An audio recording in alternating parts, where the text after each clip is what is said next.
Oke, kita mulai ya. Ya, mangga. Ya, assalamualaikum Bu Ira. Waalaikumsalam. Apa kabar hari ini? Alhamdulillah baik. Alhamdulillah baik ya, walaupun kita sama-sama sedang flu Ya. berat. Jadi suaranya agak-agak Cuaca serak. dan Ya, betul. kewajiban. Cuaca ya, tapi kita harus tetap semangat melaksanakan tugas hari-hari kita di sekolah ya.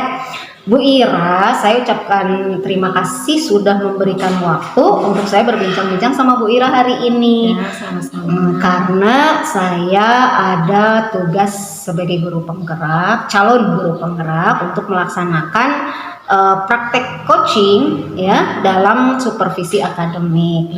Dan saya memilih Bu Ira sebagai partner untuk menjadi coach saya gitu ya. Nah, di sini di praktek coaching ini Bu Ira walaupun saya melaksanakan supervisi sebagai supervisor, tapi kalau melalui metode coaching ini kita tuh sebagai mitra ya. Jadi saya bukan pada posisi saya lebih dari Bu Ira, tidak, tapi kita setara sederajat, kita sebagai mitra, partner, sama-sama guru, di mana yang akan kita capai dari kegiatan ini adalah bagaimana menggali ya, menggali potensi dalam diri Bu Ira yang mungkin tanpa coaching ini belum nampak, tapi melalui kegiatan coaching ini mudah-mudahan diharapkan bisa nampak gitu ya. Jadi terima kasih ya Bu Ira ya.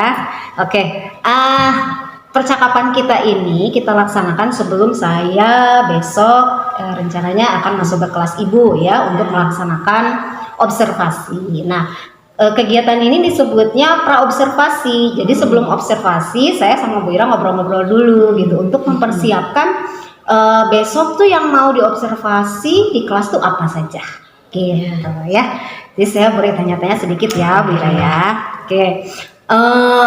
Besok itu materi pelajarannya apa yang akan dipelajari Bu?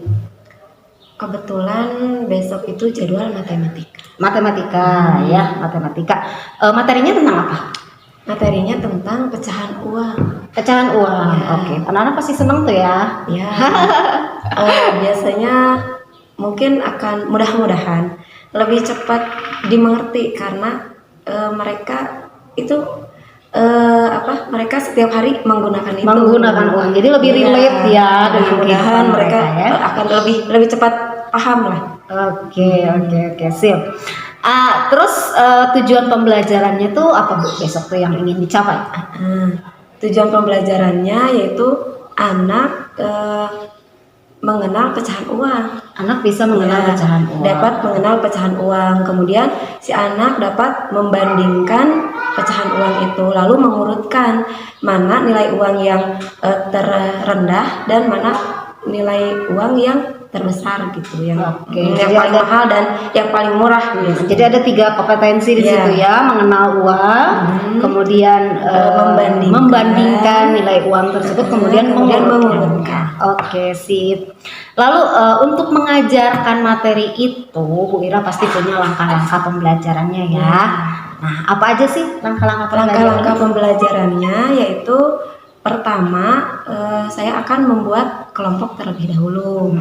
Nah, setelah membuat setelah kelompoknya terbuat, biasanya kelompoknya dibentuk menjadi 4 kelompok.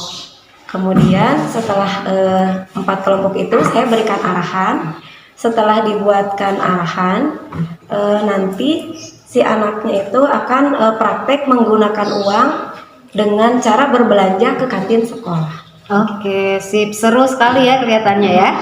Lalu dalam pembelajaran matematika itu apa aja sih Bu yang ingin Ibu kembangkan gitu? Jadi yang ingin saya kembangkan yaitu kemampuan anak dalam menggunakan uang dalam kehidupannya sehari-hari gitu. Jadi lebih ke praktek kegiatan ya dalam sehari-hari kan otomatis dia memakai uang. Betul. Jadi bagaimana si anak itu agar mampu dan paham dengan uang yang selalu dia gunakan. Iya, betul. Sip. Kemudian kalau Ibu perkirakan nih ya, besok ketika mengajarkan materi ini, apa sih yang sekiranya dapat menjadi hambatan gitu ketika Ibu mengajarkan materi ini di kelas? Sepertinya sih mungkin akan terjadi kan si anak itu kan akan berbelanja ceritanya kan, jadi si anak akan membelanjakan uang ke kantin. Itu kan dia kan berkelompok. Nah mungkin di sana akan terjadi hambatannya, jadi si anak itu mungkin akan sulit dikondisikan. Karena apalagi ini kelas 2 ya. Iya, si anaknya kelas 2 masih kecil, meskipun uangnya tidak seberapa gitu.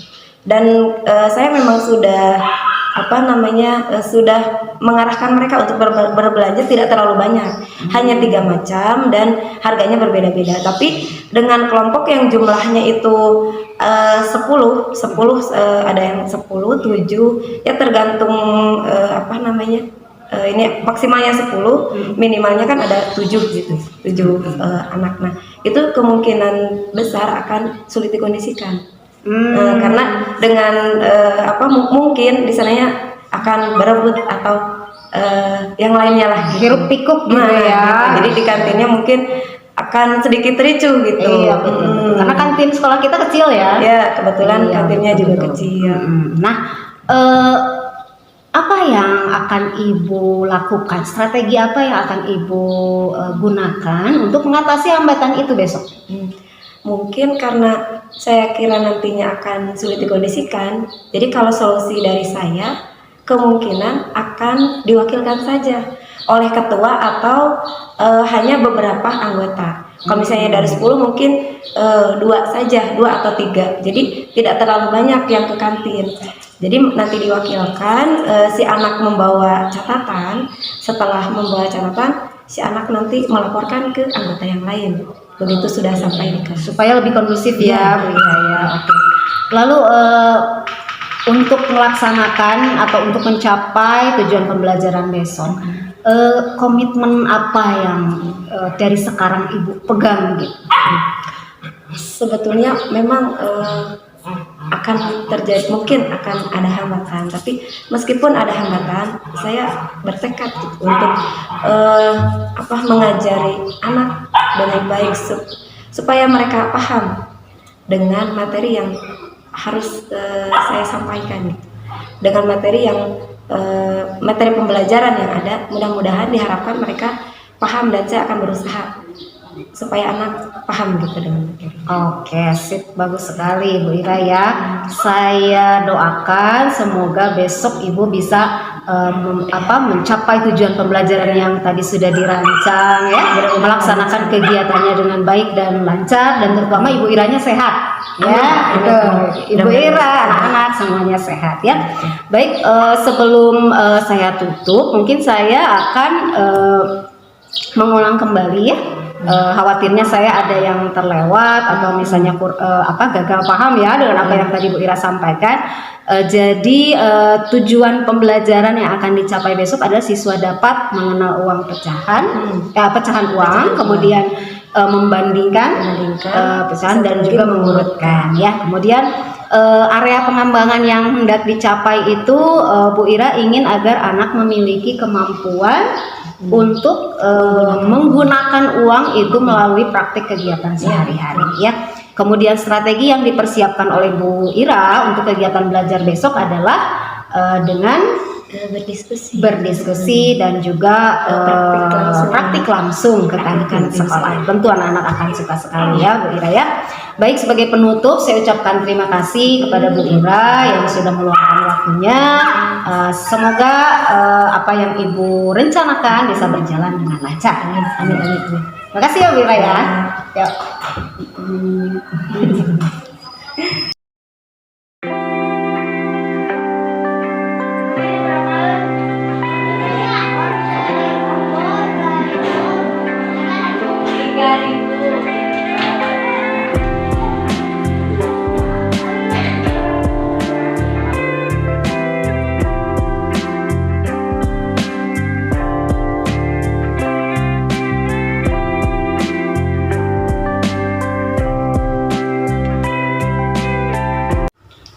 Assalamualaikum Bu Ira. Waalaikumsalam warahmatullahi wabarakatuh. Apa kabar? Alhamdulillah baik. Alhamdulillah. Ya, ketemu lagi?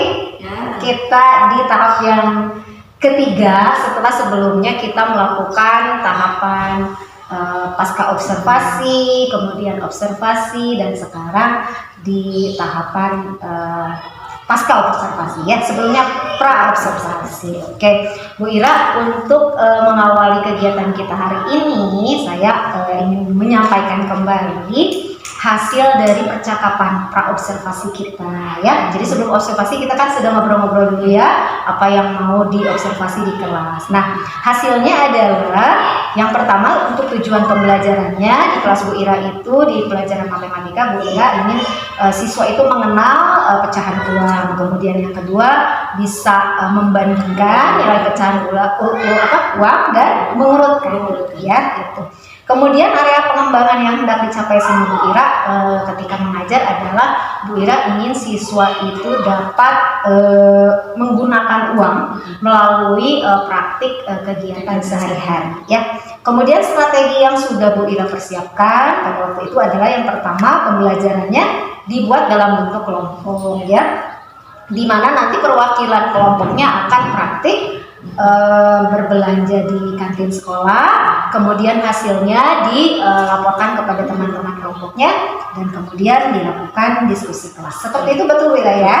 Nah, sebelum ke hal yang selanjutnya, saya juga ingin menyampaikan hasil observasi setelah saya mengobservasi ibu ketika mengajar. Ada beberapa hal yang saya catat gitu ya.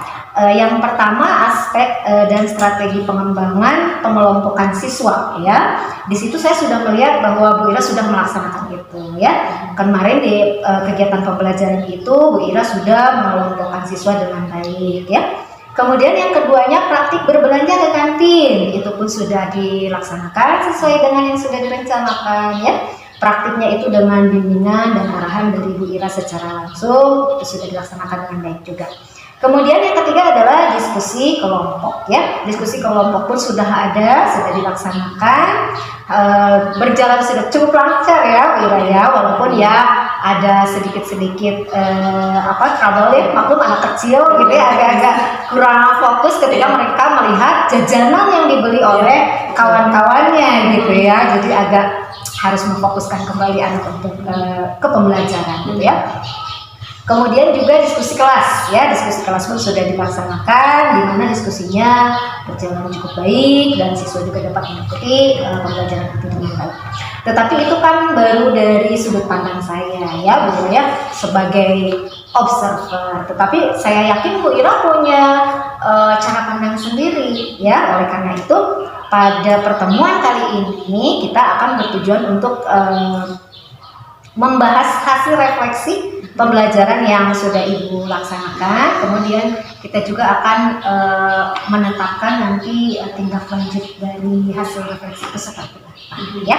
Baik, untuk menggali hasil refleksi Ibu, mungkin saya akan memberikan beberapa pertanyaan ya. Yang pertama, menurut Ibu, apakah pembelajaran yang sudah Ibu laksanakan ini sudah berjalan dengan baik atau? Sudah, kalau menurut saya sudah. Dilihat dari keberhasilan siswa tentang materi yang telah saya berikan. Ketika saya memberikan di akhir saya memberikan pertanyaan evaluasi ya, 90% anak bisa menjawab, apalagi kan kebetulan di materi itu kan tentang uang. Dan alhamdulillah memang anak-anak setiap harinya memegang uang. Dan si pecahannya juga memang sudah disesuaikan, materinya memang sudah sesuai, jadi tidak terlalu banyak. Uangnya itu hanya puluhan ribu dan 20 sampai ratusan gitu. Jadi nggak terlalu besar, jadi mereka alhamdulillah menguasai materinya tentang pecahan uang itu. Oke, baik. Nah, kalau misalnya dari skala 1 sampai 10 nih ya, kemudian Bu Ira menilai diri Bu Ira sendiri, itu Bu Ira ada di posisi berapa tuh tentang keberhasilan Bu Ira dalam mencapai tujuan pembelajaran kemarin? Untuk di materi pecahan uang 9 sih, saya kira 9 udah menguasai. Anak-anak paham materi yang telah saya bisa. Oke, baik. Nah, pasti itu karena ada kekuatan atau kelebihan yang ibu miliki ya, sehingga ibu bisa mencapai di posisi 9 itu. Nah, menurut Bu Ira, apa sih kekuatan yang dimiliki oleh Bu Ira dalam mencapai tujuan belajar? Mungkin karena perencanaan ya. Jadi Perencanaan. sebelum saya mengajar memang sehari sebelumnya atau pas malam saya mempersiapkan diri. Besok itu saya lihat dulu materinya apa, saya buka perangkat pembelajarannya, di RPP-nya apa, materinya apa, dan yang cocok itu apa. Meskipun kadang kalau misalnya di RPP-nya ini saya lihat kondisi anak sekiranya tidak memadai, udah kadang saya mengganti yang lebih cocok itu apa. Dan untuk materi kemarin pecahan uang, saya rasa dicocok dengan cara diskusi dengan waktu yang segitu gitu ya, dan alhamdulillah saya kira berhasil. Oke, jadi well prepare ya, sudah dipersiapkan dengan baik segala sesuatu. Baik. Nah, selain kekuatan gitu ya, kelebihan yang ibu miliki, ibu pasti ketika praktik pembelajaran kemarin pasti ibu mengalami atau menghadapi hambatan ya, ataupun permasalahan. Nah, menurut Bu Ira apa sih hambatan atau permasalahan yang ibu hadapi kemarin? Ada beberapa anak, 1-2 anak yang memang dia aktif di kelasnya, jadi aktif tapi belum terlalu apa ya, bisa menulis, baca tulis. Ini kan kebetulan kelas 2 ya, jadi terus si anak ini laki-laki. Nah, jadi memang kalau untuk laki-laki memang tidak semua, tapi untuk 2 anak ini memang selain aktif dia memang kurang bisa. Jadi dikarenakan dia itu belum terlalu bisa baca tulis, jadi memang nulisnya bisa tapi belum bisa merangkai dengan sempurna. Jadi karena dia rasa dia tertinggal, jadi kadang dia suka kesana kemari. Dia kesana kemari karena udah terlewat, orang lain udah nulisnya banyak, saya masih di sini udah pasti tertinggal. Jadi dia kadang tidak membereskan tugasnya, karena kan setelah praktik terus dilaporkan, dia kan mencatat juga hasil dari perwakilan yang ke kantin itu, dia kan mencatat. Nah, dia tidak mencatat karena dia rasa orang lain sudah, dan dia masih nulis bagian awal. Sedangkan itu kan catatannya lumayan gitu ya, ada beberapa poin dari nama barang, kemudian harganya berapa, kan nanti dibandingkan terus mengurutkan. Nah, si anak hanya menulis namanya saja, sedangkan yang angkanya, harganya dia nggak nulis gitu. Dan setelah itu karena mungkin dia dirasa udah tertinggal, dia malah kesana kemari. Gitu aja sih. Karena kalau sudah tertinggal ya dia udah aja lah gitu, nggak usah. Tapi meskipun tertinggal, si anak itu alhamdulillah dia paham, bisa membandingkan dan bisa kenal, bisa tahu pecahan uang. Karena kan itu langsung praktik, ada uangnya, ini uang berapa, lalu membandingkan ini harga barang ini berapa, yang ini berapa, dia udah bisa membandingkan, mengurutkan, dia udah bisa, mengenal juga udah bisa. Hanya dia tidak menulis saja, membuat laporannya saja. Ditambah waktu, karena terganggu dan kita itu menunggu. Setelah dia kesana kemari, saya kondisikan lagi, dia duduk lagi, menulis lagi. Tapi kan itu jadi waktunya kan terganggu. Jadi karena dia menulisnya agak lama, yang harusnya itu udah beres sama dengan yang lain yang sudah lancar, ini kan malah lama. Jadi diskusinya tidak 100% beres gitu. Jadi yang harusnya presentasi tapi nggak presentasi, jadinya yang presentasi saya. Jadinya saya yang menyimpulkan, saya harusnya kan tiap kelompok itu menyimpulkan hasil diskusinya. Mereka hanya mencatat, kemudian membuat kesimpulannya di mejanya masing-masing gitu. Jadi yang menyimpulkannya saya di depan, yang harusnya mereka, tapi malah saya gitu. Tapi untuk keseluruhannya alhamdulillah mereka menguasainya, bisa. Jadi permasalahannya mungkin waktu yang dirasa kurang ya, karena ada kendala tadi yang tidak bisa mengimbangi kecepatan belajar dengan yang lain, karena belum lancar dalam belajar. Ya, baik. Dari hambatan yang ibu temui saat belajar, menurut Bu Ira apa yang harus dilakukan untuk menghadapi permasalahan ini?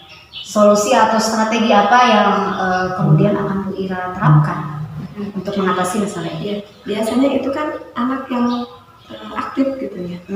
Kebetulan memang laki-laki, dia dirasa dia tidak mampu, dia kan sering banget keluar mangku. Biasanya saya memondisikannya dengan segera memberikan lagu gitu, diselingi lagu, makanya dia suka dia mengikuti dulu sebenarnya, baru dia siap lagi gitu. Mungkin itu untuk memfokuskan kembali. Iya, memfokuskan dan biasanya kalau anak diselingi dengan lagu, biasanya mereka semangat kembali gitu.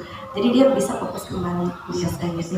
Ya. Nah, karena tadi kan kata Ibu Ira, kalau dilihat dari skala 1 sampai 10, Bu Ira menganggap Bu Ira ada di posisi 9 nih. Berarti untuk menjadikan 100 atau 10 itu kan satu tuh ada di permasalahan yang tadi Bu ya, gitu. Bagaimana caranya supaya Bu Ira ini bisa agar di pembelajaran yang berikutnya itu bisa 100% gitu ya, si anak-anak yang tertinggal ini bisa mengikuti di pertemuan berikutnya. Nah, ukuran keberhasilannya mungkin itu ya Bu ya, bahwa nanti ketika sudah masuk ke 100% itu pembelajarannya berhasil 100%. Sekarang baru 90 gitu ya. Nah, setelah tadi kita membahas tentang apa kelebihannya, kemudian juga hambatan nanti yang Bu Ira temui gitu. Nah, komitmen Bu Ira ke depannya supaya si angka 10 atau 100% ini tercapai gitu. Apa sih komitmen yang Ibu miliki untuk pembelajaran di kegiatan belajar yang selanjutnya? Untuk komitmen di materi yang sama atau gimana? Karena tadi masih ada yang belum katakanlah tuntas ya pembelajarannya. Nah, apa yang akan Ibu lakukan? Komitmen apa yang akan Ibu gunakan untuk menghadapi masalah itu? Mungkin kalau misalnya untuk ini kita cari waktu yang lebih. Kalau kemarin kan kebetulan itu ada kan untuk pembelajaran itu kan tema ya. Jadi sebelum belajar matematika biasanya ada pelajaran yang lainnya dulu meskipun tidak lama. Mungkin nanti kita cari waktu yang full saja mungkin. Kalau misalnya kita menyesuaikan waktu mungkin ya. Jadi dari awal pembelajaran udah aja langsung masuk ke matematika mungkin gitu. Kalau kemarin saya memang sebelum masuk ke matematika, sebelum masuk ke diskusi memang diselingi dulu bahasa Indonesia. Nah, karena kan kalau tematik itu kadang bukan mapel gitu ya, jadi berkaitan. Nah, materinya berkaitan, setelah ini lanjut ke pelajaran yang matematika. Jadi mungkin nanti untuk satu hari itu mungkin matematika saja. Jadi nanti ini kan lebih ke waktu ya, waktunya yang kurang dirasa kurang ya. Terus yang keduanya cara mensikapi anak biar lebih fokus. Mungkin lebih ke pertama waktu, yang keduanya mensikapi anak itu. Jadi nanti saya akan lebih fokus ke anak yang itu. Jadi lebih ke komitmennya adalah akan lebih mengefektifkan waktu dan akan lebih fokus kepada siswa yang berkesulitan belajar tersebut ya. Nah, biasanya Bu Ira kalau dalam kegiatan pembelajaran ada permasalahan-permasalahan seperti ini ya yang dihadapi. Siapa yang sekiranya bisa membantu Ibu nanti dalam merancang kembali gitu ya pembelajaran yang lebih berhasil untuk siswa? Biasanya sih setelah pembelajaran selesai, saya dengerin ngobrol dengan guru-guru atau rekan kerja yang lainnya, bisa dengan senior ataupun guru-guru senior ataupun rekan sama-sama kelas level, iya satu level gitu. Jadi kelas 2 itu ada dan 2B. Jadi sasaran karena kebetulan si materinya itu sama. Oke ya. Baik, itu hasil dari refleksi kegiatan pembelajaran Bu Ira yang sudah dijalankan. Kemudian kita lanjut ke merencanakan tindak lanjut nih di kedepannya, apa yang akan Ibu rencanakan untuk memperbaiki pembelajaran yang ada. Apakah akan mengulang pembelajaran yang kemarin atau untuk anak yang kemarin tertinggal tuh akan diapakan nih? Biasanya sih hanya apresiasi karena kebetulan kan dari segi tujuan pembelajaran sudah tercapai. Jadi biasanya tidak mengulang 100% tidak. Cuman persepsi mengulang begitu masuk pembelajaran yang baru. Saya ingatkan kembali pembelajaran yang kemarin, dan yang itu nanti yang tertinggal itu biasanya lebih difokuskan ke situ aja gitu. Karena anak itu yang dirasa memang dia yang nggak bisa fokus, tapi meskipun alhamdulillahnya dia memahami sih, bisa tujuan pembelajarannya tercapai, dia bisa menjawab pertanyaan, bisa, cuman memang dia mengganggu saja, jadi mengulur waktu seolah jadi mengulur waktu, jadi tidak beres gitu. Terima kasih sekali Bu Ira ya atas obrolan kita, mulai dari observasi sampai sekarang pasca observasi. Terima kasih atas kerjasamanya, atas waktunya dan upayanya. Saya doakan semoga Bu Ira menjadi guru yang selalu lebih baik lagi, karena saya tahu bahwa Bu Ira orang yang senang belajar, senang mempelajari hal-hal yang baru dan mempraktikannya di kelas, terbukti dengan ruang kelasnya yang luar biasa. Ini bagus sekali gitu ya. Sekali lagi terima kasih ya Bu Ira ya, semoga kita bisa bertemu lagi di kesempatan yang lain. Oke, terima kasih. Assalamualaikum.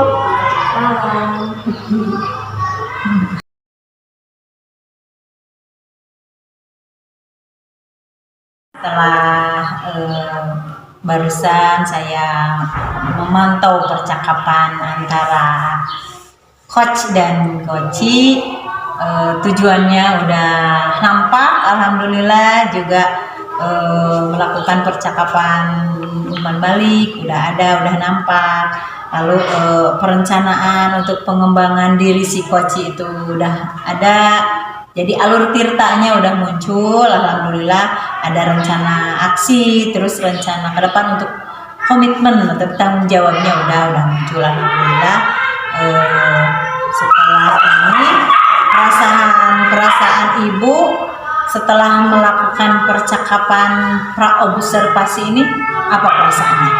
Ya, saya senang karena pada akhirnya betul-betul praktik ya, karena sebelumnya kan latihannya itu antar CBP ya, dimana kalau antar CBP mungkin masih bisa kita menyiasati dengan gimana supaya lancar lah ya, dengan berbagai trik dan sebagainya. Tetapi ketika dengan rekan biru kan ini benar-benar dilaksanakan realnya seperti apa ya.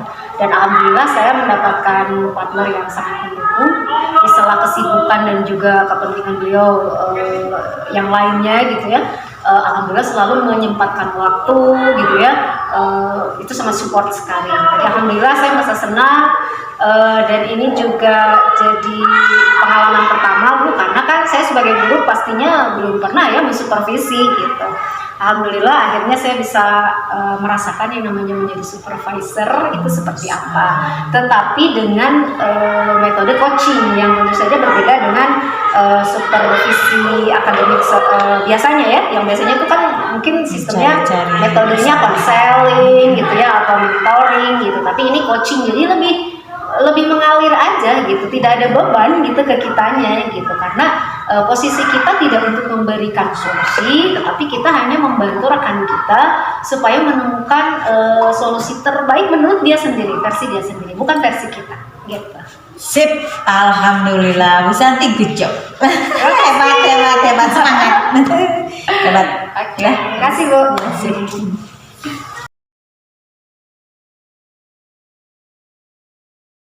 Hai Mira, ketemu lagi. Kali ini saya mau minta review dari Bu Ira ya. Tadi kan kita sudah melakukan percakapan dari mulai pra-observasi, observasi, dan pasca observasi. Nah, apa sih yang dirasakan Bu Ira setelah mengikuti kegiatan ini? Sebelum melakukan kegiatan, apa yang Bu Ira rasakan? Sebetulnya agak bingung sih kalau sebelum kan, jadi saat penyusunan RPP gitu ya, metode ajar yang kayak gimana yang cocok. Terus jika ada kendala kan itu memang sudah dipikirkan sebelumnya. Jika ada kendala harus seperti apa, karena tidak ada teman berbicara, jadi saya sedikit kebingungan. Nah, tapi setelah ada coach ini gitu ya, dikarenakan ada teman sharing, teman berbicara, jadi saya terpancing untuk oh iya padahal itulah solusinya gitu ya. Terpancing akan solusi yang padahal itu datang dari diri saya sendiri gitu. Tapi dengan adanya pas ini jadi kayak terpancing aja gitu. Oh iya. Diarahkan ya Mm-mm. gitu. Jadi kayak terarah aja gitu. Jadi Diarahkan untuk lebih enak menemukan karena, solusi ya. ada teman ngobrol jadi mengalir. Oh iya ternyata itulah solusi terbaiknya gitu. Oke. Terpecahkan masalahnya. Oke, kalau begitu bermanfaat ya, Bu Ira ya. Alhamdulillah. sangat Alhamdulillah, itu yang diinginkan ya, bahwa kegiatan ini ada manfaat, bukan hanya bermanfaat untuk saya sebagai calon guru penggerak yang memiliki tugas, tetapi juga bagi coachingnya gitu ada manfaat. Oke, Bu Ira makasih ya. Ya, Sehat selalu. Dah.